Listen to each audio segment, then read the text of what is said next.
Good evening. With ISIS on the verge of collapse in Syria, a new crisis is challenging countries around the world. It's what to do with all those foreign jihadists and their families. Most of the men are now prisoners, the women and children detained in desolate refugee camps. A CTV News crew was granted unprecedented access to one of those camps, Al-Hol, in eastern Syria, where a 34-year-old mother from Alberta who escaped the terror group just last week is sharing her story with us tonight. CTV's Paul Workman has the exclusive details.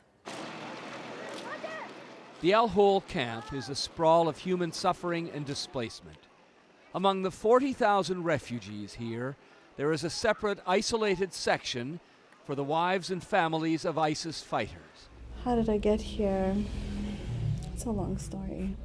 Amy married her Muslim boyfriend in Alberta, converted to Islam, and followed him to Syria with their 2 young boys. He started learning about the religion more, and he just felt like it wasn't suitable for us to live in Canada anymore.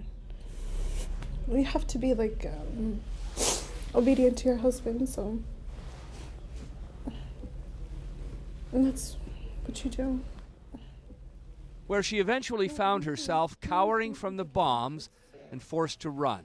In the beginning, it's terrifying. It's absolutely terrifying when you're just walking on the street and you hear a plane coming and you just freeze. And you knew all the time you were being hunted down? Yeah, of course.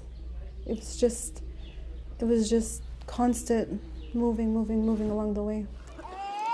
Long before getting to this place, her husband was killed, followed by a second marriage. He was from Bosnia, and we were only married for about maybe 3 months, and then he got killed.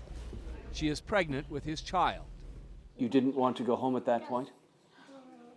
The thing is, you can't. You can't go home. Why? Because nobody talks about it, and if you do hear about it, it's like it's trouble.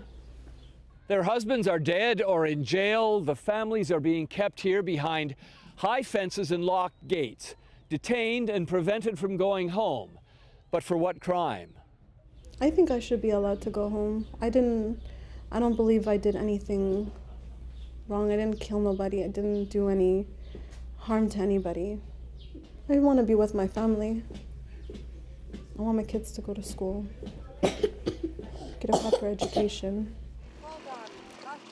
And of the choices that led to a faraway refugee camp and 4 years of fear and hiding. I can't say I regret it because I like the child in my stomach. I don't regret it, you know. I wanna be able to raise him or her in, you know, a safe environment, you know. And I don't regret this. I don't regret my child, no. The Canadian women in the camp, and we met 4 of them, are frightened for their safety and living under very difficult conditions. In the headlines, they and many others are known as the brides of ISIS, now locked up and largely forgotten, Sandy. So, Paul, what happens to all these women and children if their home countries, including Canada, won't take them back? The simple answer, nobody knows, and that's the bleak reality. They could be stuck there for a very long time, waiting for their governments, their countries perhaps, to act on humanitarian grounds. All right, CTV's Paul Workman back in Erbil, Iraq tonight.